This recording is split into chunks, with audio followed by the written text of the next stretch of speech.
So give the folks a little bit of background about how the eligibility used to work, because the players used to have to declare, and then they were basically just cut off. They had no chance of coming back. But now they've changed it so that they could actually come back almost down to the final minute.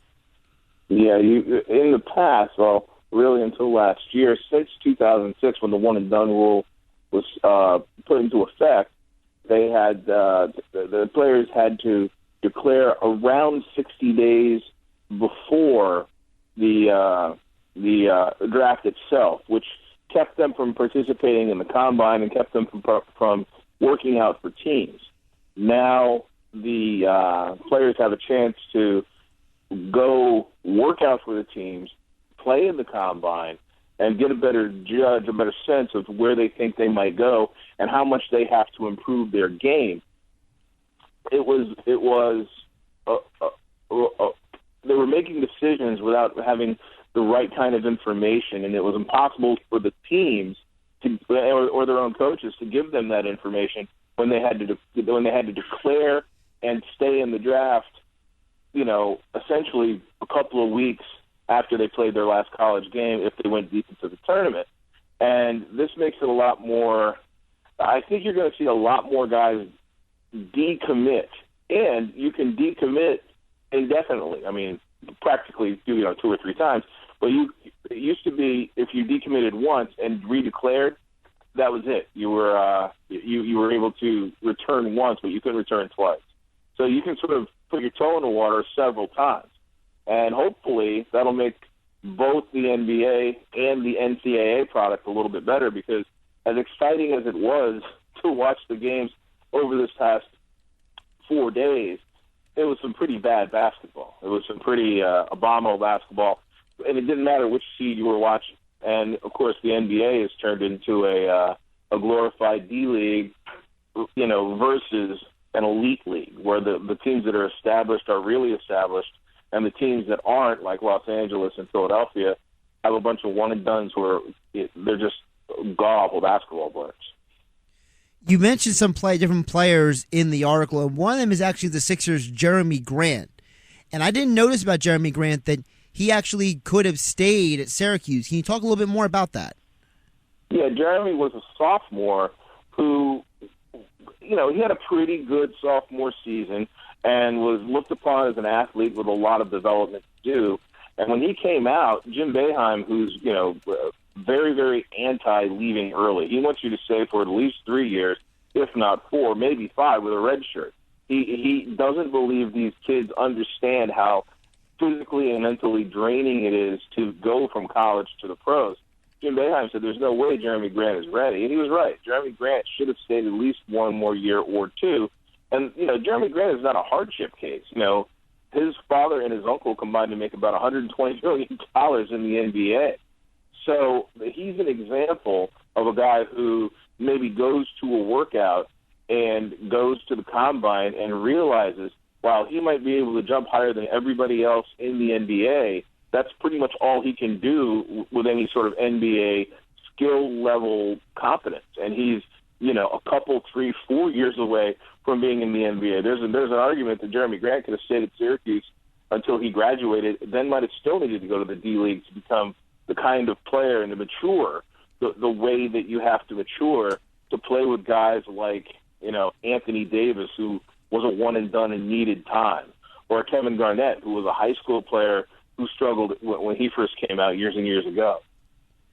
Doesn't some of that, though, Marcus, get back to the fact that the NBA teams, they're also maybe evaluating these players wrong because they're prioritizing certain skill sets and not other sets? Because obviously, okay, you can jump high, but if you can't shoot the ball, you can't play defense, you can't rebound, you can't box out, you can't play basketball. Well, I'm kind of torn between – I don't know exactly what the NBA wants. They tell you they want a more polished product so they don't have to nurture the guy. But then you look at guys who are going into the Hall of Fame as, some of the greatest players ever, like Garnett and Kobe Bryant and LeBron James, who came directly out of high school, and their teams were allowed to nurture them, and they branded them, and they said, okay, you're going to be our future for better or worse, but we're going to keep you. and you're going to be exactly the kind of player we want. So I think the NBA doesn't know exactly what it wants, and it sort of waffles. And, it creates a D-League where it's not a real minor league, where guys aren't really beholden to them. The NBA kind of, like the NCAA, the NBA makes a lot of messes.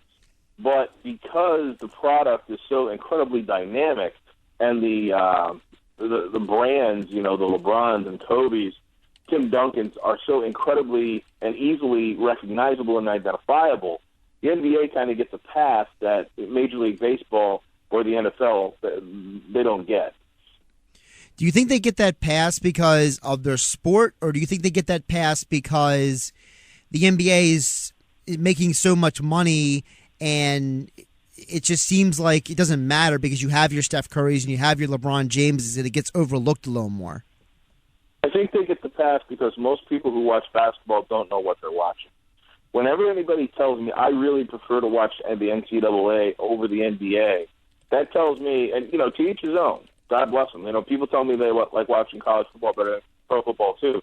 But that tells me you don't really know what you're watching, because that's kind of like saying I want to listen to a high school marching band and not the Boston Symphony or the New York Philharmonic. Why would you want to watch people or witness a sport that's inferior in every way? It's these guys are learning how to do what the pros have mastered. So I said that to say I don't think people understand what they're watching when they watch basketball. So they'll watch the NCAA tournament or the NBA, the NBA playoffs, and the quality will be eroded every year, but they don't know what they're watching, so they don't realize. People are having this discussion, the Golden State Warriors are the greatest team of all time.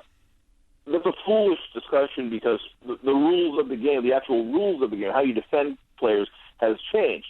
But the quality of basketball that the Golden State Warriors are playing is so far superior to the rest of the league, it looks as if there could never be a team as good.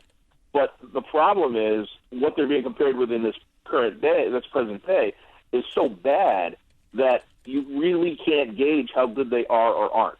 So I still have to say, I don't think people realize what they're looking at when they watch when they watch NCAA basketball and NBA basketball, because both products, as Jay Wright, the Villanova coach, noted in my story, both products have evolved to the point where something needs to be done because so much of it is just unwatchable.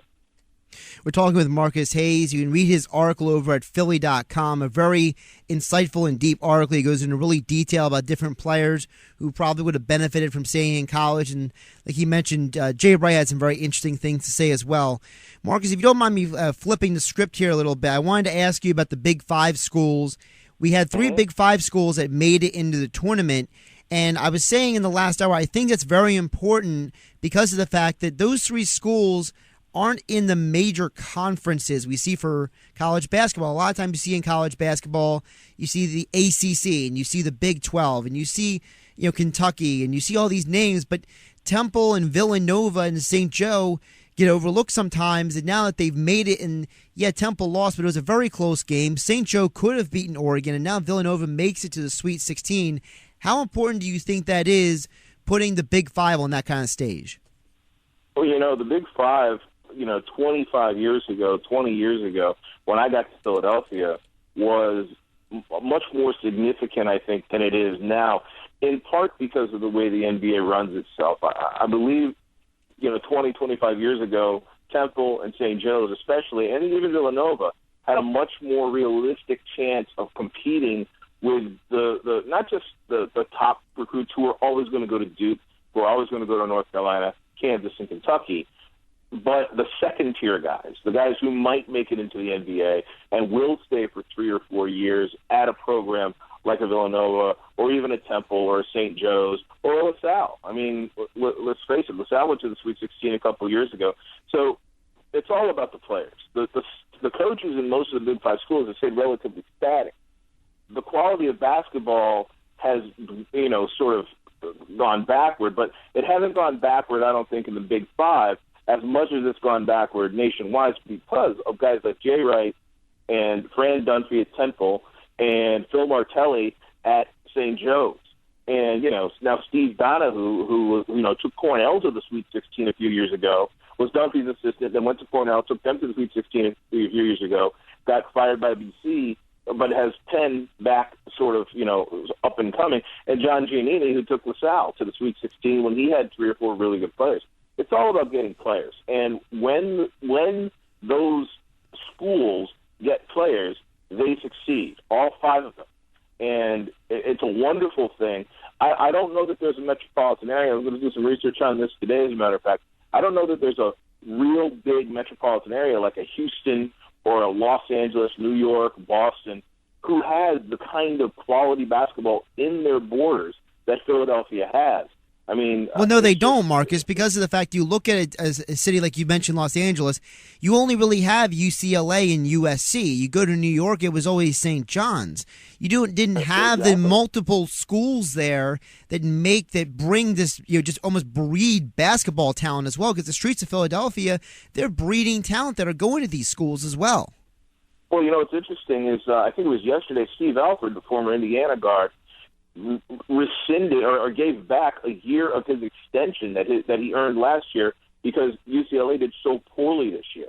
I mean, UCLA and USC are, they're power schools and power conferences, and they can't succeed because of the way things are structured now. Alfred has a wonderful recruiting class coming this year, but, to founder the way that other schools founder in urban areas, because kids are going to these superpowers and stockpiling them. I mean, when I went to Kansas 2 years ago to see Andrew Wiggins, there was Wayne Selden, who's a wonderful player at Kansas, and Joel Embiid. They had 3 guys in the same class who probably could have played in the NBA right then. It's just these, and they get them year after year after year. You used to get a super class every 3 or 4 years and at a certain program, but they get them year after year after year. So something needs to be done, and hopefully this rule will maybe even the playing field and raise all the boats at the same time. You can follow Marcus Hayes on Twitter. His Twitter handle is InkStainedDretch. You can also read his article at Philly.com. Excellent article discussing about how the changes with the NCAA eligibility rules is going to potentially change not just the quality of play in the NBA, but the NCAA as well. Marcus, I really appreciate you joining me today. Josh, it was my pleasure. Thank you very much.